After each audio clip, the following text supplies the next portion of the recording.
Hey everyone, and welcome back for another deep dive with us. Today, we're going to be looking at something I think we all do every single day, but maybe we don't think too much about it. Okay. We observe people, you know? But we're not just people watching here. Right. We're going a little deeper. Yeah. And we're going to be using this excerpt that we found called How to Observe a Person, Things to Look For. And it's really cool. It gives us kind of like a whole new system for observing people. Interesting. And why it's so much more effective than maybe some of those older methods that we might have thought of in the past. Yeah, like Sherlock Holmes. Exactly. And, Yeah. the source actually starts off with a Sherlock Holmes quote. Oh, wow. It says, "It is a capital mistake to theorize before one has data." Oh, that's so important. And, especially when it comes to observing people, because, how easy it is to just jump to conclusions. Right. Well, our brains are wired to like categorize things and like make sense of the world. So it wants to just like condense all those observations into like these little sets. Yeah. So it can like manage the information load. Oh, totally. And that's sometimes when we get into trouble, Absolutely. when we make assumptions that might not be true. And this source goes on to talk about Sherlock Holmes's method, which I thought was so interesting. Oh, yeah. It says that he would actually start by observing either a woman's sleeve hem or a man's trouser knees.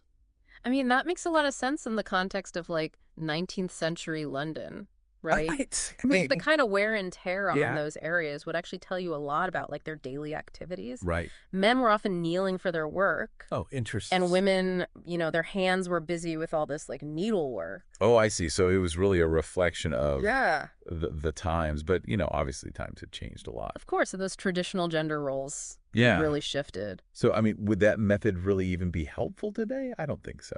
No, not really. And, Holmes wasn't trying to be insensitive or anything. He was just like Ah. reflecting the norms of his era. Totally. But it really highlights like the importance of adapting our observation techniques to the present day. Right. And plus, like even back then, focusing on just like those isolated clues Yeah. could lead you down the wrong path. Oh, totally. Yeah. It's not always the full picture. And this source gives this great example. It says, imagine you see this man, and he's got glue on his fingers. Yeah, okay. And, he smells like deodorant and perfume, and he's wearing a wedding ring. Okay. And he's like super charismatic. Yeah. What do you think? What are your initial thoughts? Well, just from those little bits of information. Yeah. I mean, maybe he's like a hobbyist because of the glue. Yeah. Okay. He's obviously married because of the ring. Yeah. Maybe he's wearing his wife's perfume or something. Okay. And then the charisma maybe makes me think, well, maybe he's in sales or something. Right. But see, that's what I'm thinking. Yeah. We've already made up all these little theories just from those Yep. little data points. Right. We've created like these separate theories from these individual things. Yeah, and that brings us to this really important concept, Okay. confirmation bias. Uh-huh.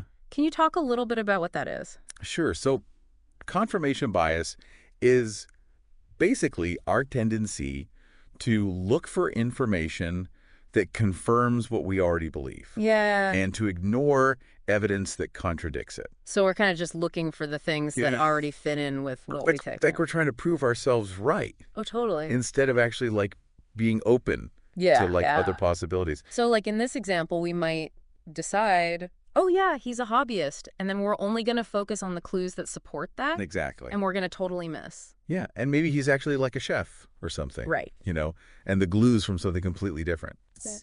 So obviously we need a better system. Yeah, we need something more systematic. And that's exactly what this source gives us. Yeah. It gives us this really cool new system for observing people. And it's all about focusing on specific zones of the body. So it's like a more focused way of gathering data Yeah, it's all about the data, instead of jumping to conclusions. not the theories yet. Right. So where do we start with this? Well, it all starts with the feet, Oh, okay. or more specifically, the shoes. The shoes. What can shoes tell us? Oh my gosh. Shoes are like a goldmine of information. Really? Yeah, think about it. What do they reveal about a person? I don't know. I've never really thought about it. I mean, they tell you where they go, what they do, Oh, okay. even like their socioeconomic status, Oh, interesting. and it's all right there. Wow. And people don't often think to like meticulously clean their shoes. Right, they just put them on. Yeah, so they carry all this like behavioral residue. Oh, I like that. Yeah, all those scuff marks, dirt stains. Yeah. Even the brand of shoe can tell you a lot. Interesting. Okay, so we've scrutinized the shoes. Right. Where do we go next on this little journey? We move up to the knees. The knees. Yeah. Okay. I mean, kneeling might not be as prevalent today as it was in Holmes's time, Right. but it can still offer insights. Okay. You know, think about the parent with cereal on their knee. Oh, yeah. Or the mechanic with grease stains. Okay, so it's all about those little subtle Exactly. It's details. like a little story. Yeah. Okay, what about the hands? The hands. Yeah. I mean, they're usually washed pretty frequently, but... Right. But even with frequent washing, Yeah. they hold a lot of long-term data. Okay. You know, look for stains under the fingernails, Okay. calluses, scars, even the type of jewelry worn. Wow. Those can tell you about occupation, hobbies, even personality. Oh, wow. You know, like a musician might have calluses on their fingertips.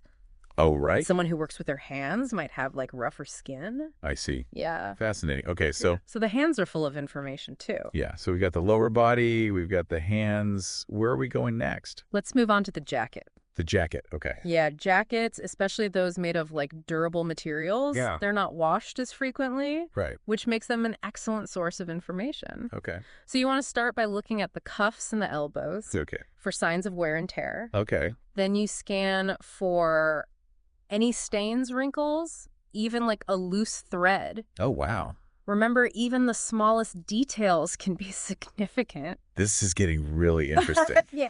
Okay, so we've covered the lower body. We've covered the hands. Mm-hmm. Now let's shift our focus upwards Okay. to the shoulders and above. Right, so shoulders up. Yeah, what are we looking at? Well, first look for tan lines. Okay. They can reveal how much time someone spends outdoors Oh, interesting. and their preferred activities. I see. Then you want to study the face, Okay. the complexion, eye color, hairstyle, shaving habits. Right. These can give you clues about their health lifestyle choices, Yeah. No. even personality. It's amazing how much we can tell just from looking at someone. It really is. And then finally, we kind of do this overall scan. Right, like taking in the whole picture. Yeah, the style of clothing, the wear and tear, Ah. their height, their build, their posture. Yeah, all those things give you a more holistic view. Okay. They can reveal clues about their socioeconomic status, their Right. profession, Yeah. even their level of self-confidence. Okay, so we've got all this data. Yeah, We've got the shoes, the knees, the hands, Yeah. the jacket, the face, it's a lot. overall picture. But now what? Well, now comes the real challenge, right? Yeah. Connecting the dots Yeah. and making sense of it all. Exactly. So how do we do that? Well, that's where we'll pick up in part 2 of our deep dive. Okay, can't wait. But remember, this system is about observation. Yeah. It's not about judgment. It's Right. about seeing the world more clearly and understanding the people around us on a deeper level. Absolutely. And we'll be right back after a quick break. Okay, so we just explored this whole system for observing people based on just what we see, right? Yeah, like those visual cues. Yeah, and it was really interesting. It's a good starting point. It is. But I feel like there's so much more to it than that. Oh, absolutely. I mean, visuals are just one piece of the puzzle. Right. What about all that unspoken stuff, like the body language, Yeah. the facial expressions? Right. Well, that's where we get into nonverbal communication, Mhm. which is like this whole other language Oh, yeah? that we all speak, Right. but most of us aren't really aware of it. It's like a secret code. It is, kind of. So how do we even begin to understand all those subtle little cues? Well, I think one of the best places to start is eye contact. Okay. It's one of the most powerful forms of nonverbal communication. Hmm. It can convey so much emotion and intention. Right. Like, I've heard that direct eye contact is supposed to be a sign of confidence. Right. It often is. But then what about when people avoid eye contact? Does that automatically mean they're lying or something? Not necessarily. I mean, context is really important here. Okay. Someone might avoid eye contact because they're shy or nervous, Right. or maybe they come from a culture where prolonged eye contact is considered rude. Oh, that's true. I didn't think about that. Yeah, so it's not always about assigning like a fixed meaning to every gesture. Yeah. It's more about understanding like the whole picture. Yeah, the context and everything. Exactly. Okay, so eye contact is a big one. It is. What about facial expressions? Oh, facial expressions, those are incredibly revealing, even Yeah. when we're not aware of them. I've heard about those micro expressions. Yeah. You know, the ones that like flash across your face for a split second? Right. Can we even really learn to spot those? I mean, it takes practice, Yeah. but you can definitely become more attuned to them. Okay. But even without being like a micro expression expert, Yeah. there are some common cues you can pick up on. Okay, like what? Well, for example, a genuine smile. Uh-huh. It actually involves the muscles around the eyes. Oh, really? Yeah, so you get those little crinkles. Like crow's feet. Yeah, exactly. Oh. But a fake smile Yeah. usually just engages the mouth. Hmm. So if I want to know if someone's really smiling, You gotta look at the eyes. I could check the eyes. Exactly. The eyes often reveal a lot. Okay, interesting. Yeah.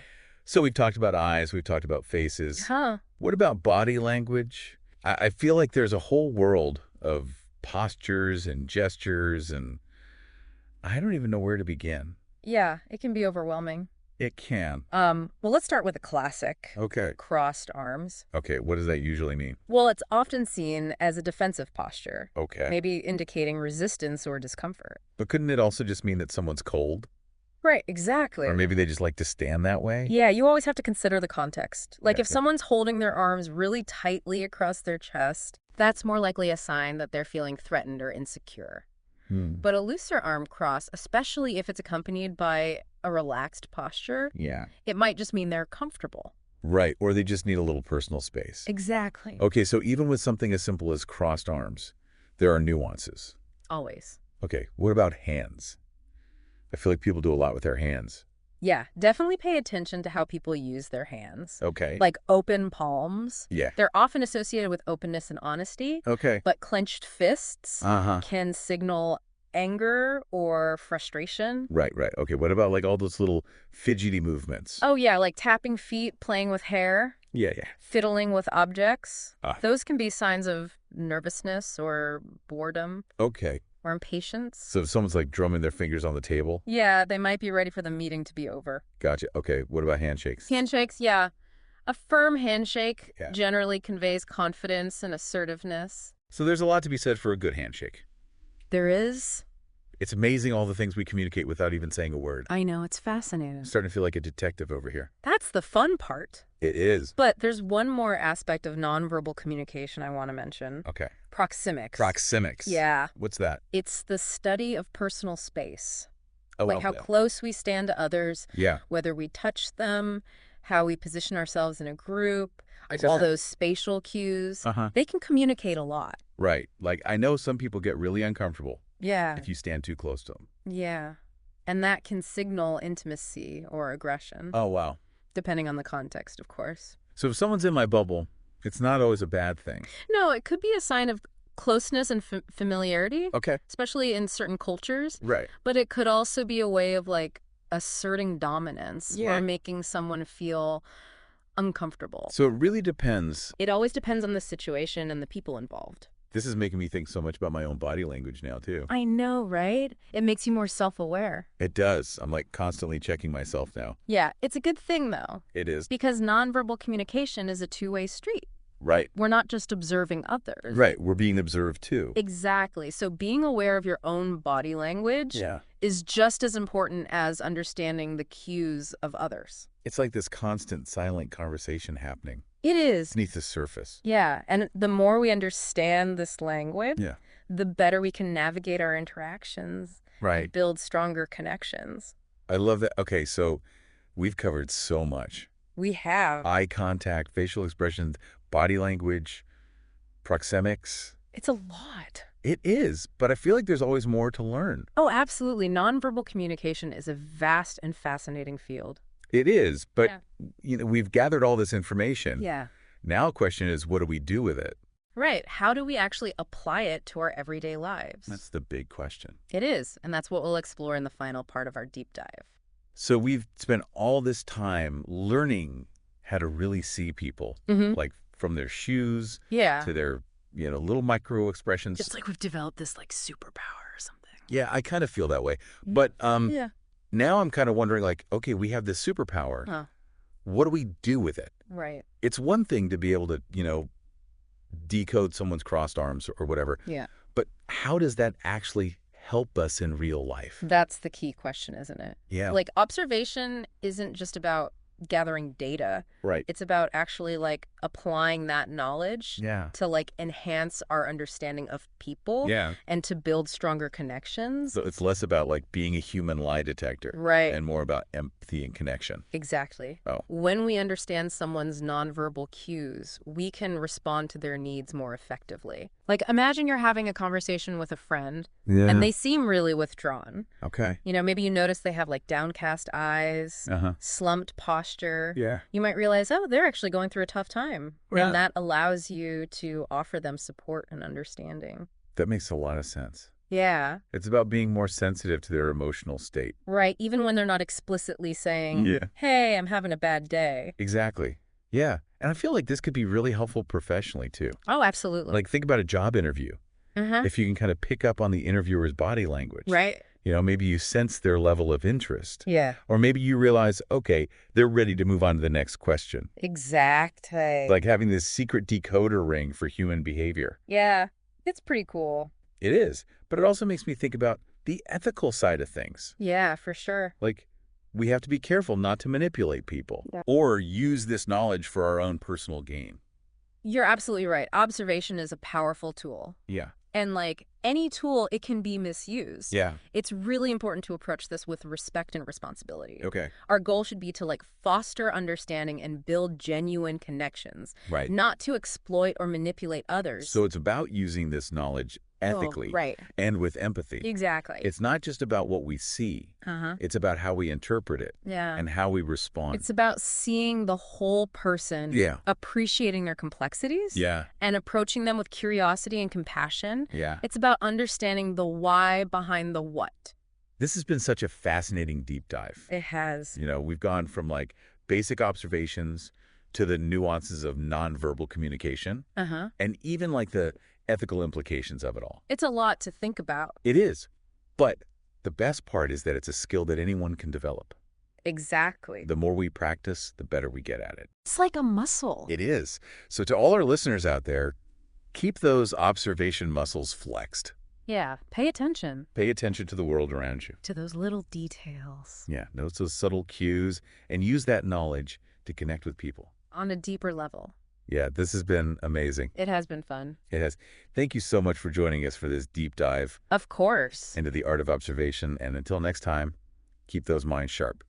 And those eyes open. And we'll see you then.